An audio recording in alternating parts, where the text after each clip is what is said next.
Hello, third period. So I'm at my little brother's graduation from high school today.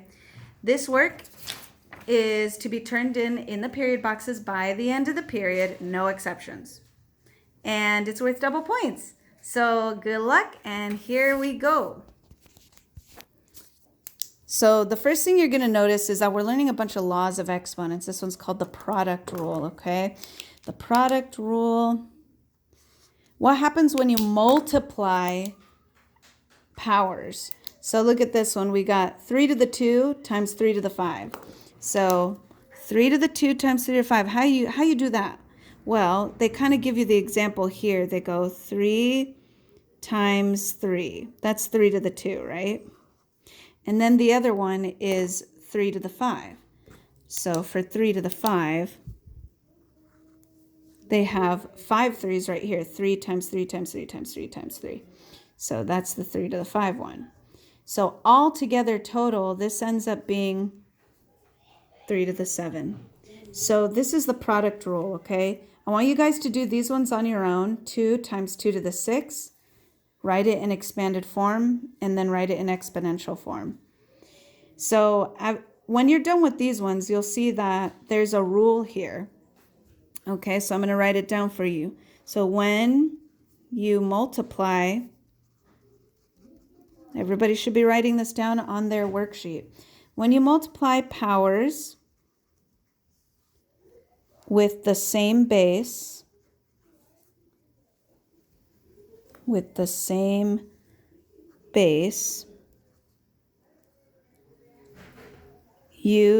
just add, I'm going to box that, add the exponents. So if you want, you can pause the video right now so that people can have time to write down the notes. When you multiply powers with the same base, you just add the exponents. This is how you write the rule algebraically. A to the m times a to the n equals a to the m plus n. So this only works if they have the same base. See how the base is a here and the base is a here? So you can just add their exponents and put it all together. So this one is 2 times 2 to the 6. Well, you know there's an invisible 1 right here for this one, so that's 2 to the 1 times 2 to the 6. You just add the exponents and you'll get the exponential form of it. So then you have some practice problems of the product rule. So you guys can do number 3 on your own. Next is the power rule. Power rule. This is when you have an exponent that you're raising to another exponent. So you have an exponent raised to another power.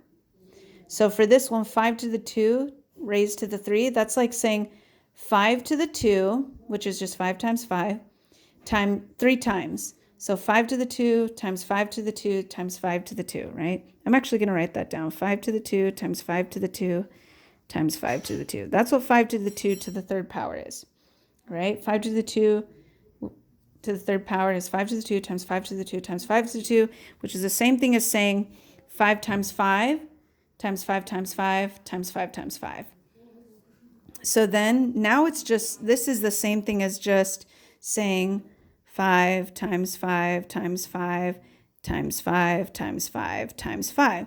So how many 5s is that? 1, 2, 3, 4, 5, 6. So you can write it as 5 to the 6 in exponential form. So what do we do here? What did we do here? This is the trick. When you're raising when you're raising a power to another exponent, you multiply the exponents. So this is what we're going to say right here. We're going to write it down. When you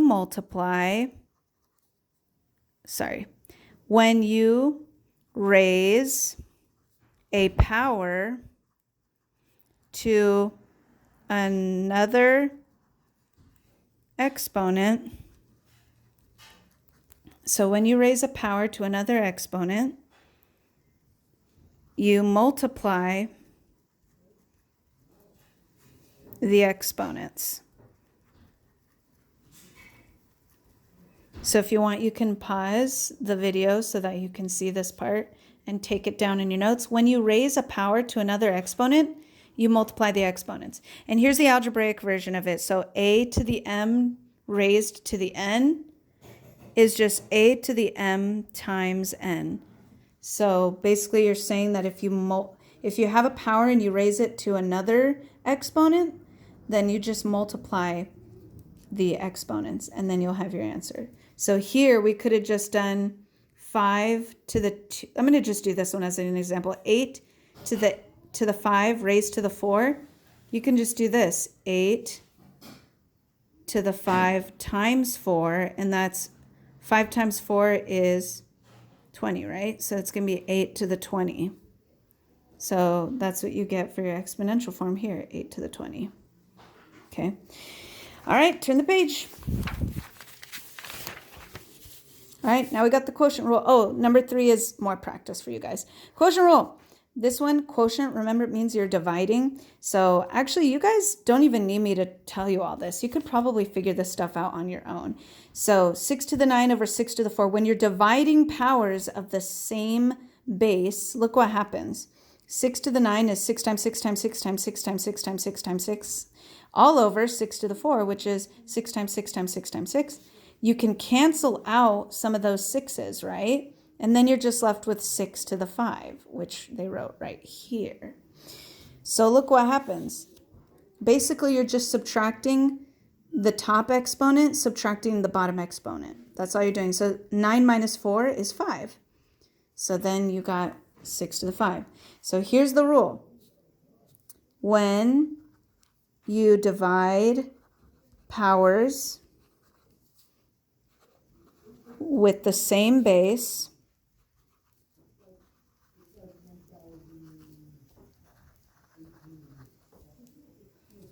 you just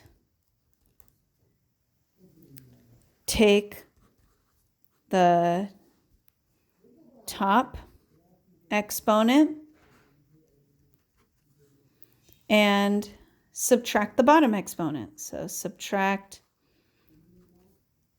the bottom exponent. I'm just going to put EXP because I ran out of room. But you can pause the video right now if you want to take notes. When you divide powers with the same base, you just take the top exponent and subtract the bottom exponent. And this is the algebraic rule for it. A over m over a to the n. Sorry, a to the m over a to the n equals a to the m minus n. So you just subtract the m and the n. You subtract the exponents. Boom. Okay, so you can practice quotient rule at number 3 again. All right, power of a product. So power of a product is when you take a product, so 2 times 5, and you raise it to an exponent. So what do? Well, same thing that we were doing before. 2 times 5 raised to the 3. That means you do 2 times 5 raised times itself 3 times. And then you can rewrite it so that you have the 2's next to each other and the 5's next to each other, and rewrite it in exponential form. So 2 times 5 to the 3, you just multiply 2 times 5 3 times, and then you have 2 times 2 times 2 times 5 times 5 times 5. That's 3 5's and 3 2's, so you end up getting this as your exponential form. Okay, so for this one, 3x to the 4, it would just be 3x times itself 4 times 3x times 3x times 3x times 3x. And you can separate them so that the 3's are all together. So it'd be 3 times 3 times 3 times 3. And then the x's are next to each other. So times x times x times x times x. Oops, it kind of went in the other box. So I have 4 3's. So that's going to be 3 to the 4 times, and there are 4 x's. So that's going to be x to the 4. Boom. Easy peasy. Okay, moving on.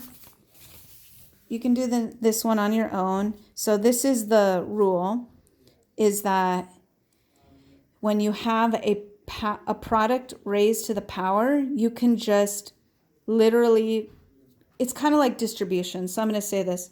When you have a product raised to another exponent,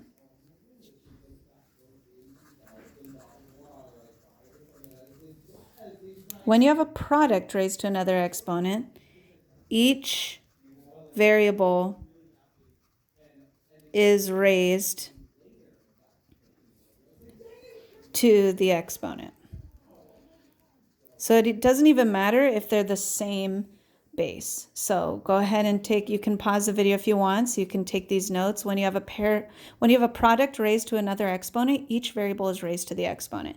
So if you have two different bases raised to b, you can just raise each individual variable or each individual number to the b like that.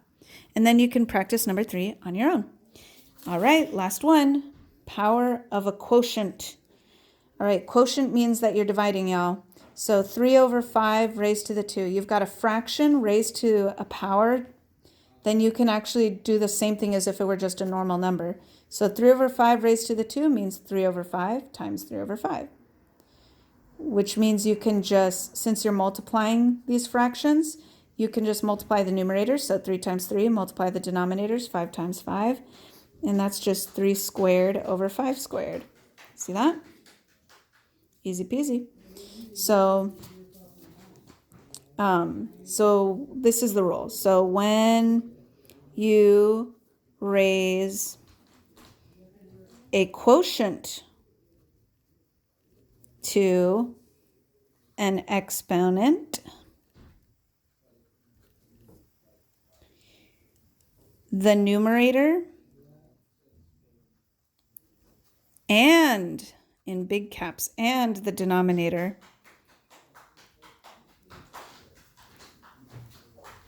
are raised. Okay, so you can pause the video if you want right now, so you can take the notes. When you raise a quotient, so like a fraction, to an exponent, the numerator and the denominator are raised. So for instance, some number x divided by some number y, you raise this whole fraction to a. Then that means you could just separate it and do x to the a over y to the a, like that. Okay, and then you can practice number 3 here. So when you're done with this worksheet, when you're done doing these little practice problems and everything, what I want you guys to do is get a blank piece of paper or a lined piece of paper and finish the problems on the stations. So I have stations on the walls. There are 4 stations, so you should be able to finish them by the end of the class. If you don't, oh well, that's your points. The stations look like this. Station 1. And I am very excited to see your work on them. There are 4 stations. Good luck.